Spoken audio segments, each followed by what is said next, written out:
Dah keluar motivated decision FIFA berikutan keputusan mereka kekal dengan sanksi ke atas FAM. Laporan ini memang mengatakan pemain-pemain tersebut tak ada darah Malaysia.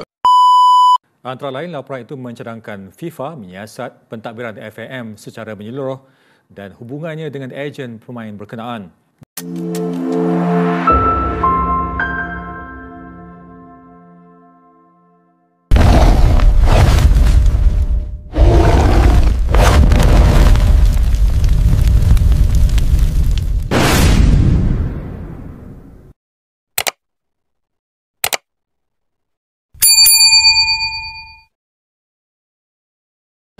Five, 4, 3, 2, 1.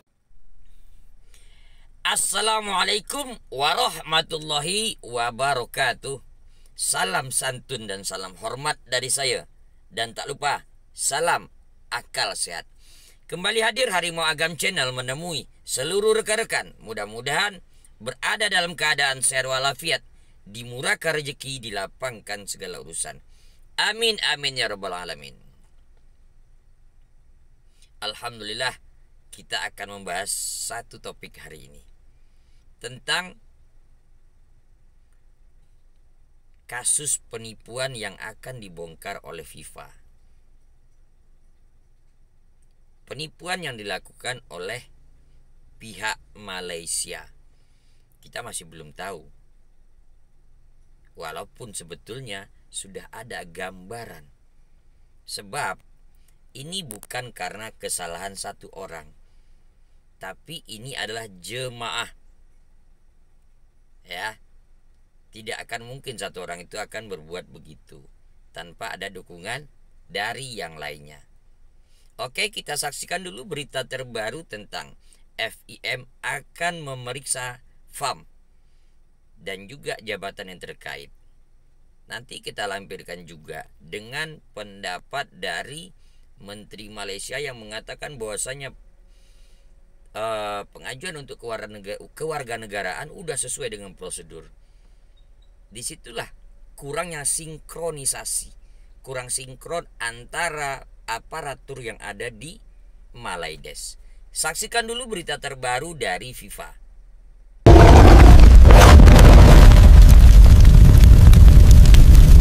Daripada siapa di New York kepada kesilapan teknikal dan kini di kelentong ejen. Apa benda ni weh? Dah keluar motivated decision FIFA berikutan keputusan mereka kekal dengan sanksi ke atas FAM. Dan jujur cakap, rosak mood aku siot. Orang dah pergi tengok bola, bukan duduk dalam tandas baca 63 muka surat. Dan semakin banyak info yang keluar, terutamanya dengan cara kes ini dikendalikan oleh semua pihak selepas kena sanksi, aku semakin stres bro. Berserabut weh, ada yang cuci tangan, ada yang main hantam je. Kau bayangkan sampai ada seorang pemain bila tengah mesyuarat dengan FIFA boleh kantoi lupa yang ini dia sepatutnya dari Malaysia. Dari sudut pemain mereka tak tahu apa-apa, sama ada dokumen kena tukar ke sahih ke main sign je, semua bagi ejen settle. Ejen pula yang mengendalikan urusan dengan FAM hinggalah pemain dapat pasport Malaysia. Dalam dokumen FIFA itu juga mereka menegaskan yang ini confirm case pemalsuan dokumen. Berikutan itu, siasatan rasmi akan dibuat terhadap operasi dalaman FAM. Kemungkinan guys, hukumannya lebih berat akan dikenakan. Dua ejen yang ada lisen FIFA juga akan disiasat. Ada banyak lagi info tapi malaslah nak baca. Aku nak gerak pergi tengok game terakhir Harimau Melaya yang nampaknya sekarang untuk jangka masa yang lama. Cuma abang tengah fikirlah, dengan segala info yang keluar ni, patut ke kita teruskan rancangan pergi ke KAS? Pendapat korang komen kat sini.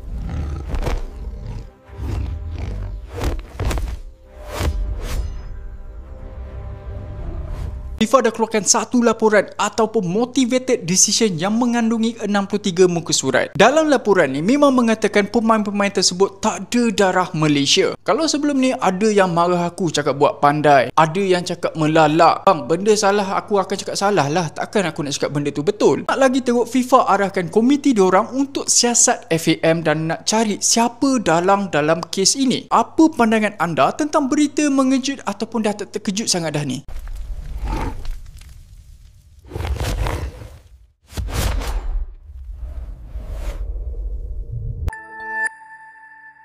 Jawatan Kuasa Rayuan FIFA hari ini mengeluarkan laporan 64 muka surat memperinci keputusannya menolak rayuan FAM terhadap penggantungan dan denda terhadap persatuan itu dan 7 pemain warisan. Antara lain, laporan itu mencadangkan FIFA menyiasat pentadbiran FAM secara menyeluruh dan hubungannya dengan ejen pemain berkenaan. Butirannya bersama Hirsham Azmi. Dalam menolak rayuan FAM itu, FIFA memaklumkan bahawa FAM dan pemain terbabit bergantung kepada sijil kelahiran palsu. 7 pemain warisan terbabit adalah Gabriel Palmeiro, Facundo Garces, Rodrigo Holgado, Emmanuel Machuca, João Figueiredo, John Irazabal dan Hector Havel. FIFA mendapati FAM menyenaraikan datuk dan nenek mereka sebagai individu yang lahir di Malaysia. Namun, rekod dari Sepanyol, Argentina, Brazil dan Belanda membuktikan mereka lahir di negara terbabit. Ini menurut FIFA jelas melanggar artikel 22 statutnya. Justru, FIFA mahukan pihak berkuasa 5 negara berkenaan turut menyiasat pemalsuan dokumen itu. Beberapa fakta lain turut didedah. Antaranya FAM ditegur kerana tidak mempersoal kesahihan dan kredibiliti dokumen yang dikemukakan ejen.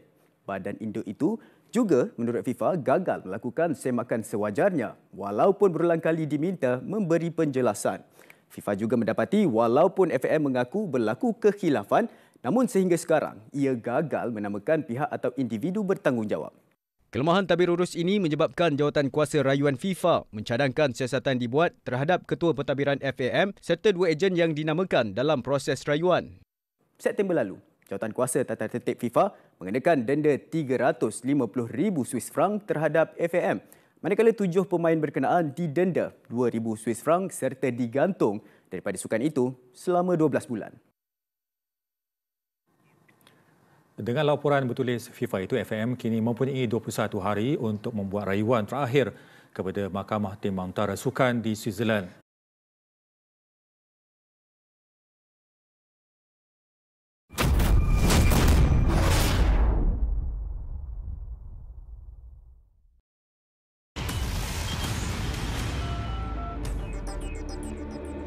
Perkembangan yang baru kami terima, FIFA hari ini mengeluarkan dokumen alasan penuh berhubung keputusan Jawatan Kuasa Rayuan terhadap kes pemain warisan Malaysia yang mendedahkan bahawa Pegawai Pentadbiran Persatuan Bola Sepak Malaysia FAM dikenal pasti sebagai pihak yang mengubah dan memalsukan dokumen kelahiran 7 pemain terbabit. Ia merupakan satu pengakuan yang direkodkan sendiri dalam prosiding badan induk itu.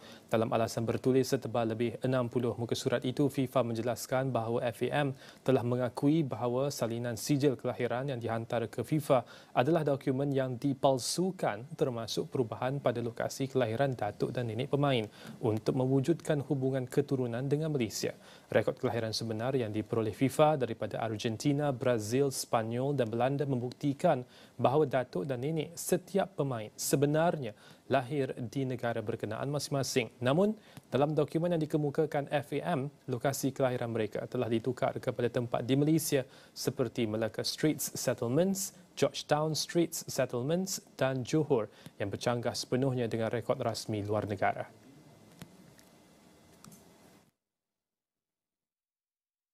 Sementara itu, Persatuan Bola Sepak Malaysia FAM akan membawa isu berkaitan status kelayakan 7 pemain warisan Malaysia ke Mahkamah Timbang Tara Sukan CAS.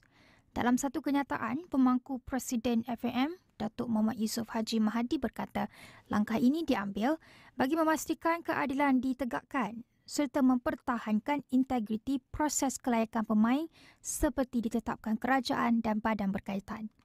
Ujarnya, pihaknya mengambil maklum tentang alasan penuh keputusan yang diberikan oleh Persekutuan Bola Sepak Terbangsa FIFA berhubung penolakan rayuan FAM berkaitan status 7 pemain tersebut. Justru itu, FAM kekal komited memperjuangkan hak semua pemain yang layak mewakili negara dan menegaskan setiap tindakan akan dilaksanakan secara profesional, telus dan mengikut saluran undang-undang.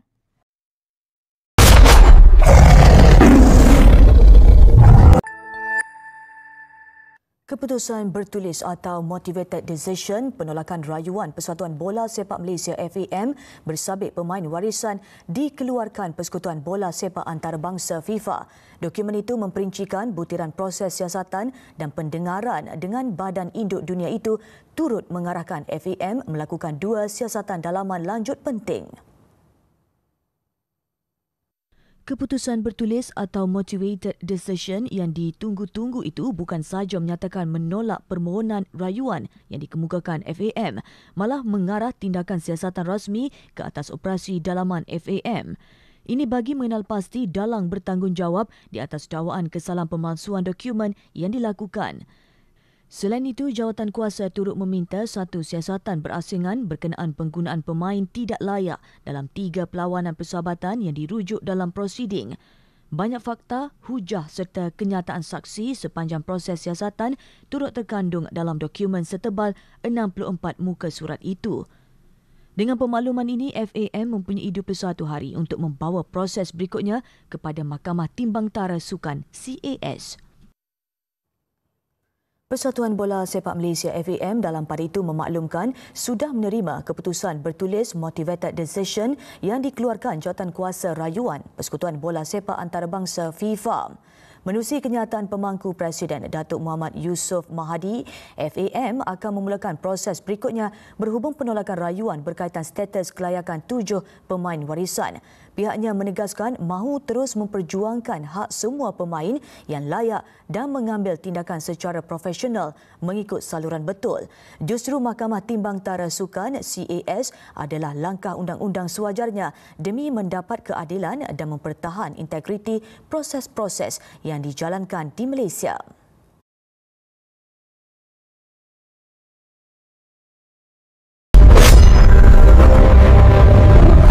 Orang lahir di Brazil masih juga diklaim lahir di Malaysia. FIFA telah mengonfirmasi bukti kuat bahwa Federasi Sepak Bola Malaysia memalsukan dokumen naturalisasi 7 pemain. Klaim bahwa kakek nenek para pemain lahir di Malaysia terbukti tidak benar. Penyelidikan menunjukkan leluhur mereka berasal dari Argentina, Spanyol, dan Belanda, alih-alih Melaka atau Penang, seperti yang tertulis. Kegagalan FAM mengajukan banding hingga batas akhir memperkuat temuan ini, meski sebelumnya mereka menuding adanya campur tangan pihak asing. Skandal ini diperkirakan melibatkan banyak aktor penting di federasi. Konsekuensi yang dijatuhkan sangat keras. FAM didenda 7,2 miliar rupiah. Ketujuh pemain juga dijatuhi larangan bermain selama 12 bulan. Lebih jauh, hasil pertandingan Timnas Malaysia yang melibatkan pemain warisan bermasalah di kualifikasi Piala Asia 2027 berpotensi diubah menjadi kekalahan 3-0. Temuan FIFA ini telah membuat FAM benar-benar mati kutu. Kasus ini menuntut transparansi dan kejujuran dalam proses naturalisasi di masa depan. Sanksi finansial dan olahraga yang berat ini menjadi pukulan hebat yang menguji integritas dan kredibilitas FAM di mata publik Malaysia dan komunitas sepak bola internasional.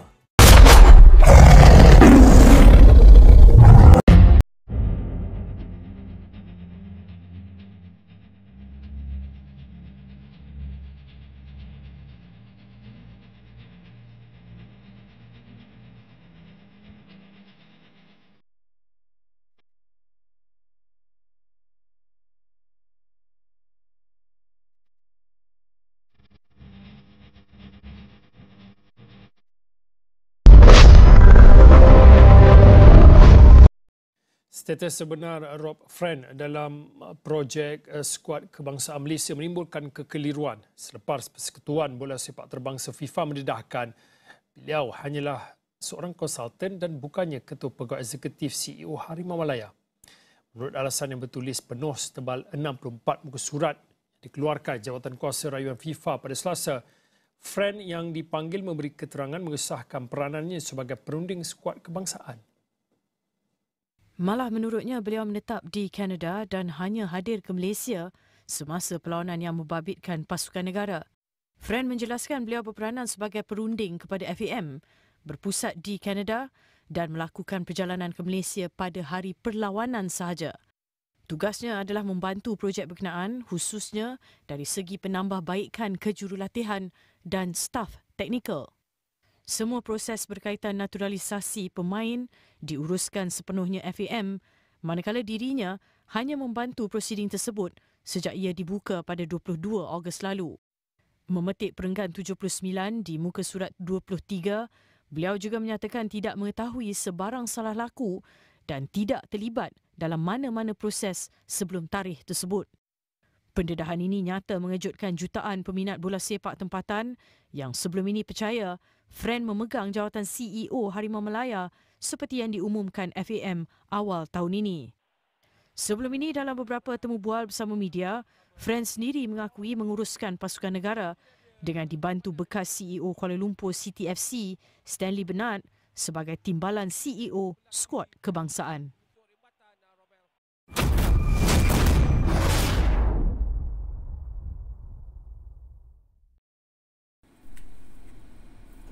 Okey, sekarang kita akan coba bahas. Dasar pembahasan saya ini yang jelas pertama, sebuah kebohongan akan menimbulkan kebohongan baru untuk menjaga kebohongan yang pertama, untuk menutupi kebohongan yang pertama. Ya. Sebetulnya faktanya sudah sangat jelas. Dah, sekarang kita pertanyakan kredibilitas pemahaman dari sebuah negara Malaysia untuk memberikan kewarganegaraan. Apakah tidak ditengok, apakah tidak dilihat apa latar belakangnya dia akan dijadikan warga negara Malaysia.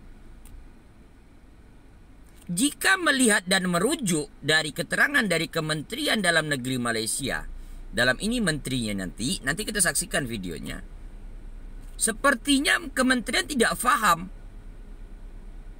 kenapa orang itu akan dijadikan menjadi warga negara Malaysia. Jika warga negara itu dijadikan, orang itu dijadikan warga negara Malaysia, berarti untuk pengurusan naturalisasi pemain bola sepak, pemain sepak bola. Iya kan? Apakah langkah selanjutnya sesudah orang itu menjadi warga negara Malaysia?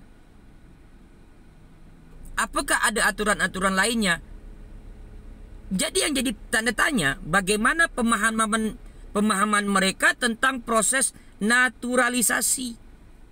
Apakah hanya sekedar menaturalisasi menjadi warga negara Malaysia yang tidak ada langkah selanjutnya?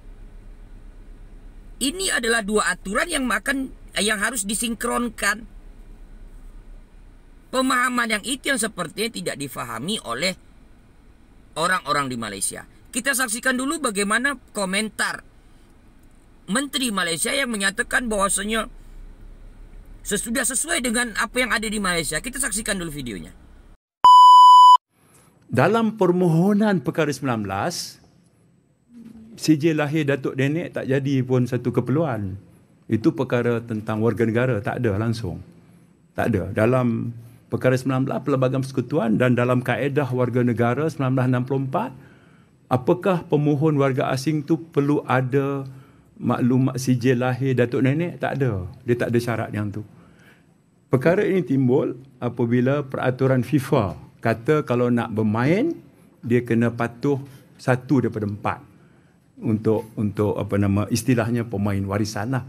Untuk 10A ini, jika sekiranya pendaftar besar berpuas hati dengan maklumat melalui interview dan sebagainya, maka 10A ini membolehkan JPN mengeluarkan dokumen pendaftaran kelahiran. Ya, sebagai dokumen yang sah mengikut undang-undang negara kita lah. Itu kedudukan yang saya nak share dengan rakan-rakan media antara proses kelulusan warga negara dengan keperluan pendaftaran dengan Badan Bola Sepak Antarabangsa. Bila FIFA kata ada pemalsuan dokumen, dia bukan maksudkan dokumen daripada kita, tak ada. Ya, dokumen kita adalah satu saja, iaitu sijil lahir. Yang kita kata mengikut peruntukan 10A, bila pendaftar besar berpuas hati, undang-undang membolehkan kita membuat pendaftaran semula. Ya, itu undang-undang kita. Kita patuh dengan undang-undang kita lah. Ya, ini urusan kita kan. Kita patuh dengan undang-undang kita dulu. Sebab saya bertanggungjawab kepada Parlimen, kepada rakyat Malaysia. Jadi saya gunakan sumber-sumber yang berautoriti lah. Ya, itu maksudnya. Okay. Kalau untuk jadi warga negara tak ada keperluan sijil lahir atuk apa semua, tak ada. Apa yang agak memalukan daripada perkara ini, dia seolah-olah syarat negara Malaysia ini untuk memberikan kerakyatan. Ini bukan satu yang simple lah. Ini membabitkan kedaulatan negara, the sovereignty of the nation. Okay? Seolah-olah syarat untuk memberikan kerakyatan melalui Jabatan Pendaftaran Negara ini lebih longgar lagi daripada FIFA yang bukan sebuah negara pun. It is just a governing body for football. Tapi macam mana FIFA, just a governing body of football, boleh lagi ketat daripada sebuah negara yang berdaulat seperti Malaysia ini. Jadi, untuk kita memberikan kewarganegaraan kepada mereka berdasarkan butiran-butiran tambahan ini, apakah butiran tambahan tersebut yang meyakinkan Jabatan Pendaftaran untuk memberikan kerakyatan? Kerana kita faham, dia macam ni Faiz, kita faham bahawa kadang-kadang akan ada program dalam sukan untuk program naturalisasi dalam sukan untuk memperkuatkan pasukan in the short term. Kita faham benda itu. Banyak negara yang kadang-kadang lakukan benda itu. Tetapi untuk kita memberikan kerakyatan, terlebih dahulu pemain itu haruslah layak menepati kelayakan FIFA. Kalau pemain tersebut tidak menepati kelayakan FIFA, tak guna kita bagi kerakyatan. Sebab kerakyatan itu hanya sekadar kebaziran if they don't fit the FIFA criteria. Untuk fit FIFA kriteria, harus ada bukti yang kukuh bahawa ada susur galur.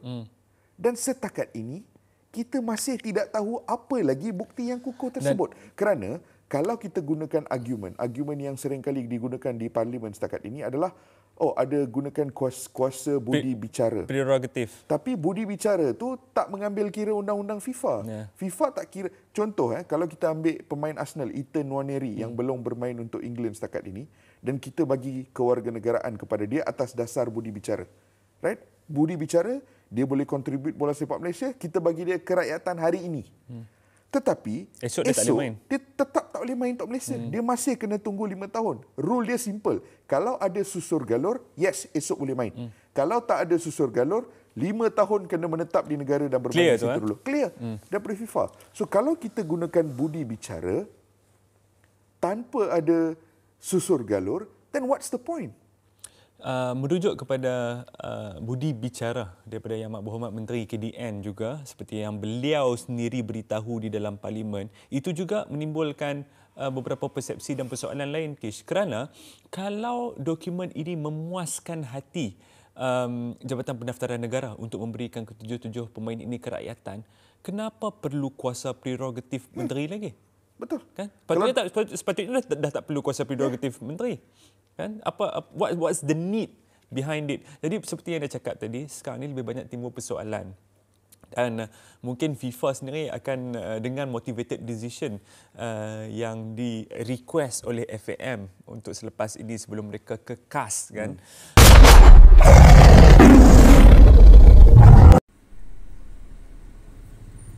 Itu tadi penjelasan dari Menteri Dalam Negeri Malaysia. Berarti tidak ada sinkronisasi, tidak ada keterkaitan masing-masing stakeholder yang mengurus masalah naturalisasi. Indonesia ikuti langkah demi langkah. Pertama, mencari. Sudah ditemukan, tanyakan dulu orang itu mau atau tidak. Mau dia secara pribadi, pemainnya mau, keluarganya macam mana, boleh apa enggak. Sebab tidak mudah loh ya melepas kewarganegaraan. Tidak semudah itu jika tidak ada rasa nasionalisme dan rasa ingin mewakili negara tersebut. Iya kan? Tidak semudah itu. Di Indonesia begitu sinkron. Langkah demi langkah begitu tertata dengan rapi, terlihat dengan jelas. Begitu transparansi. Sampai detik ini, makanya FIFA akan mengecek FIM-nya sendiri. Banyak kejanggalan-kejanggalan yang begitu ditutup-tutupi. Sangat banyak. Karena iri ingin ikut jejak daripada Indonesia. Kita akan tetap terus ikuti perkembangan dari proses kebohongan dan penipuan ini. Oke? Jika suka dengan konten-konten saya, jangan lupa like, bagikan ke yang lain, tinggalkan jejak di komentar. Dan yang terpenting jangan lupa subscribe. Oke? Salam santun dan salam hormat dari saya, dan tak lupa salam akal sehat. Wabillahi taufik wal hidayah. Assalamualaikum warahmatullahi wabarakatuh.